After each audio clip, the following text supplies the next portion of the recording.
calling. Can you feel it? Caribbean sun, we reveal it. Legacy written in our roots. Welcome to the Diaspora blueprint.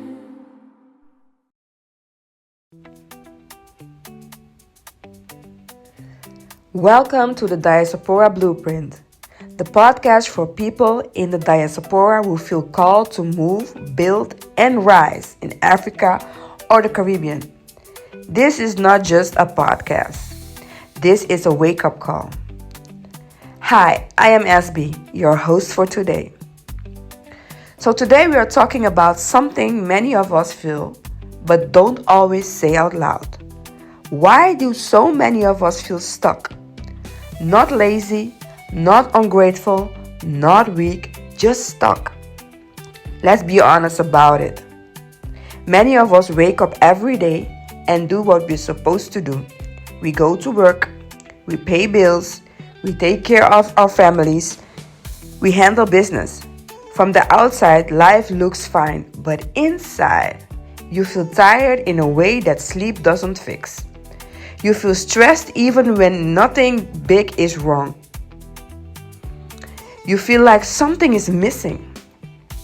You may even feel bad for feeling this way. You tell yourself, I should be thankful. At least I have a job. At least I'm not struggling like others.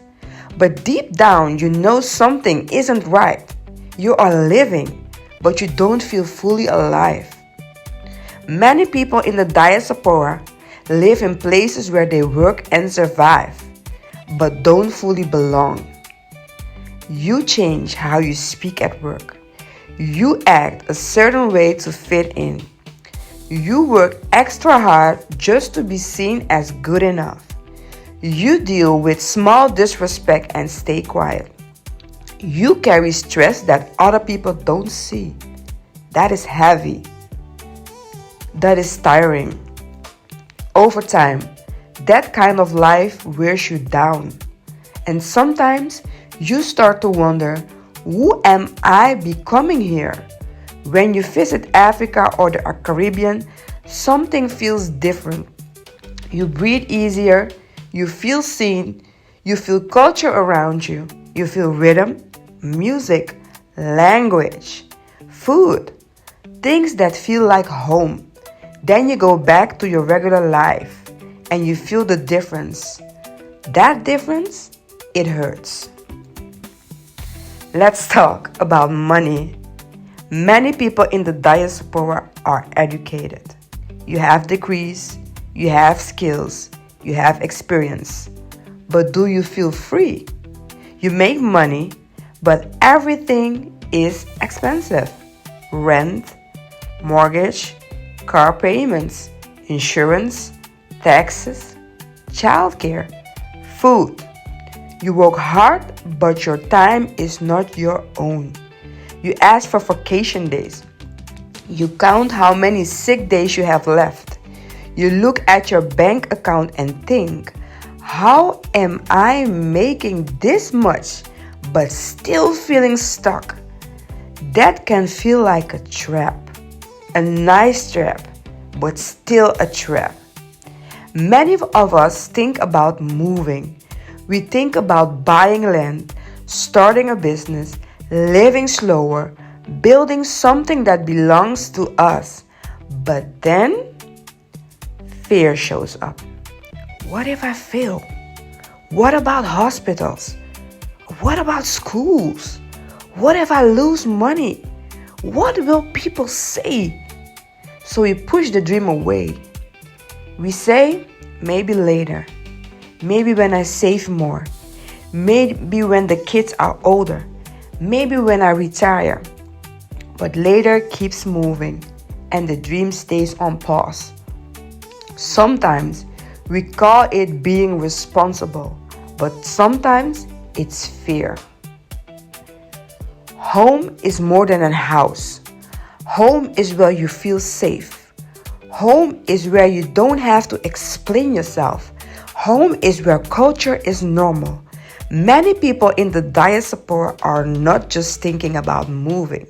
They are thinking about coming home, coming back to land, coming back to people who look like them, coming back to a place where they can build something that lasts.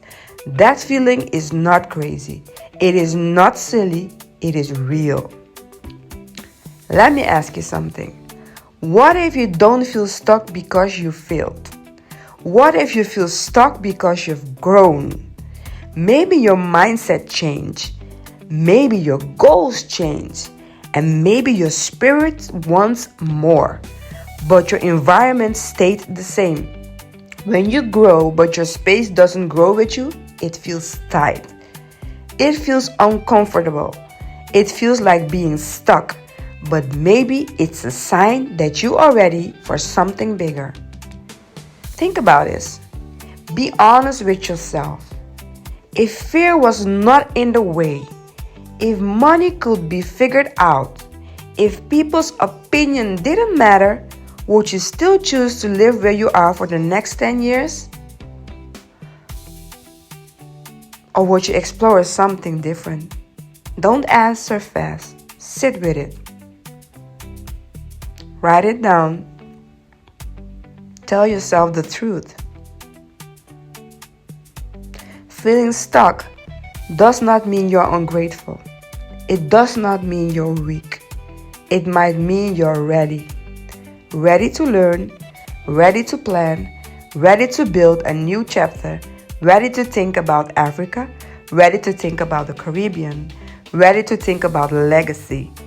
In the next episodes, we will talk about real steps, money, planning, visas, businesses, community, what's real and what's not. This is not just a dream. This is a blueprint. If this message spoke to you, share it with someone who feels the same way but doesn't know how to say it. And also visit our website, www.wealthreborn.online to start your journey. This is the Diaspora Blueprint. Return, rebuild, and rise.